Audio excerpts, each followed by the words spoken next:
About a year ago, a couple, Emily, F30s, and Jake, M30s, moved into the house next to ours, 30s. Emily and I were both pregnant at the time, with due dates a few weeks apart. We would run into each other in the neighborhood or out on the street and eventually became friendly. We texted occasionally to check in on each other during our pregnancies, and our husbands became friends as well. For some context, Emily had a very difficult pregnancy and was on bed rest for the last month of her pregnancy before she gave birth. They moved away from their support system for Jake's job and didn't have family nearby, so I would sometimes drop off meals when I was cooking for my own family. Emily had her baby about a month before I had mine. After the babies were born, we didn't see much of each other. I invited her a few times to go for walks with the babies, but she always declined, saying the baby was fussy or napping. I figured she was just overwhelmed as a first-time mom. Our husbands continued to see each other occasionally during this time. Last week, I was out walking my baby when I ran into Jake, who was also out walking his baby. We ended up walking together and chatting for about 30 minutes. Our chat did not include anything personal. We talked about the babies, our jobs, our summer plans. When we got back to our street, the babies had woken up, so as we passed my house, I asked if he wanted to come in for a coffee and let the babies play together. He thanked me for the invite and declined, saying he needed to get home because he had errands to run. A few days later, Emily invited me over a playdate. I accepted and even offered to bring some food for the babies because she had mentioned being nervous about introducing non-pureed foods. While the babies were playing, she suddenly said, "Jake told me you went for a walk together last week." I said yes, we ran into each other while out with the babies. She then asked, "Why did you invite him back to your house?" I was caught off guard and tried to explain that the babies had woken up and I had meant it as a playdate. She responded that she didn't know what I was playing at, but her husband was off limits and uninterested in case I had any ideas. I was in shock, so I froze up for a couple minutes. When I was able to respond, I told her it was bizarre that she would interpret a walk with her husband in an invitation for coffee and a baby playdate as anything other than innocent. I interpret to walk with her husband and an invitation for coffee and a baby playdate as anything other than innocent a threat. I also told her that my husband was working from home that day and was in the house. She laughed in my face and said, "Rich coming from you. Just because your husband treats you like dirt doesn't make it okay for you to go after my husband." My jaw dropped and I just picked up my baby and left. I fluffing hate myself for not giving her a piece of my mind and leaving without saying anything. But I felt like I had just been slapped. My husband and I have been having some serious issues. When I got home, I told him what happened and asked if he has said anything about our problems to Jake. He swore that he hasn't, but I am not sure I believe him, because how else would Emily know anything? My husband then said Emily was right, that it was inappropriate to invite Jake in, and my husband is now mad at ME over the whole thing. AITAH? AITAH. I discovered my husband was cheating on me 2 months ago. ATA 2. I am going through some of the comments, and I think I may have not explained this part well. Emily didn't avoid hanging out with me, or the four of us with our kids and their baby have spent time together on multiple occasions. Going to the park, we have had them over, they have had us over, but always the four of us and the kids. My older child really likes Emily and Jake. They have always been nice to us. Jake and my husband hang out together alone sometimes, but Emily has always had a reason not to hang out alone with me. The other day when she invited me over was the first time we did a solo play date for the babies. Update June 28th, 2026. I am posting this here because I posted it incorrectly on the AITAH sub, and I am not allowed to repost it anymore. TW. Domestic violence 2 months ago. I made another post on a different sub, once again seeking outside perspective about a very awkward situation that took place. You can find that post here. AITAH for inviting my neighbor's husband over for coffee and a play date. His wife accused me of pursuing him, and my husband thinks she was right to confront me. I came back his post and update. Shortly after my last post, my husband admitted that he had confided in Jake about his infidelity.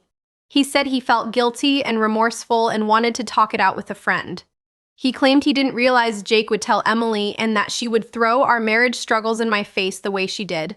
He apologized for discussing our issues without my consent and promised to distance himself from them. He also apologized again for the affair, which he swore was over. He told me the affair partner was a coworker who had since left the company. He promised he wanted to change and rebuild our relationship, so I forgave him and gave him another chance, again. Things had been going well. My husband was attentive and loving. He was helping more at home, spending more time with the kids, and showing me affection. For a moment, it really felt like my husband had returned to me. In hindsight, though, I think it was love bombing. Last week, I had a medical appointment that I needed to attend alone, so my husband stayed home with our baby. I was anxious because he had never been alone with the baby for that long, and I wasn't sure he would be able to put him down for his nap. While I was sitting in the waiting room, I logged into our baby camera just to check that the baby had gone down okay. That's when everything began to unravel. The baby was asleep in his crib, and my husband was walking out of the room. Then I heard a woman's voice asking if the baby was finally asleep. My husband replied, confirming that he was. I couldn't see the woman because she was outside the camera's view, but her voice were hoarse. I thought it sounded like Emily. After my appointment, I checked our Ring doorbell recordings from that day. There she was. Emily had knocked on our door, and my husband let her in minutes after I left for my appointment. She left an hour and a half later. I was in complete shock. When I got home, I didn't confront my husband. I was tired of his lies and wanted the truth before saying anything. I went through our doorbell camera history and found many more instances of Emily coming over while I was gone. In one video, the next day, I messaged Jake and told him I needed to speak with him because I had bad news about my husband and his wife that I believed he deserved to know. He didn't reply. Shortly afterward, my husband called me, furious. Jake had forwarded my messages to him and warned him that I was trying to frame him and Emily. He went quiet and then ended up the call. Later that evening, he came home late and intoxicated. He was angry and blamed me for destroying our lives and for trying to expose the affair. I yelled at him and said I wanted a divorce. He lost a heap. He hit me, kicked me, punched me, and he even tried to choke me. Somehow, I managed to get away from him. My 4-year-old woke up because of the screaming and commotion, so I grabbed her and ran into the bedroom and locked the door. My daughter was terrified and clinging to me while my husband banged and kicked the door, threatening to break it down. Luckily, I had my phone with me and I called 911. The rest of the night was a blur. My husband was arrested close to midnight on a Tuesday. The entire street woke up to the sirens and quanted the Tuesday that AITAH. I was taken to the hospital afterward because I was bleeding and covered in bruises. Our neighborhood was shocked. We had always been the friendly, polite neighbors, and no one expected this could happen behind closed doors. I was done protecting my husband's image. He destroyed our life, not me. When neighbors asked what happened, I told them the truth. He hurt me after I discovered he was cheating on me with Emily. A few days later, Jake reached out to me. He was Emily a prada broin him. Jake told me my husband had been confiding in him about our marriage problems. According to Jake, my husband had told him that I was the one who cheated in the past, that I was unstable because of my PPD/PPA, and that I had been hurting our children. None of that is true. Jake also told me he had confided in my husband about problems in his own marriage.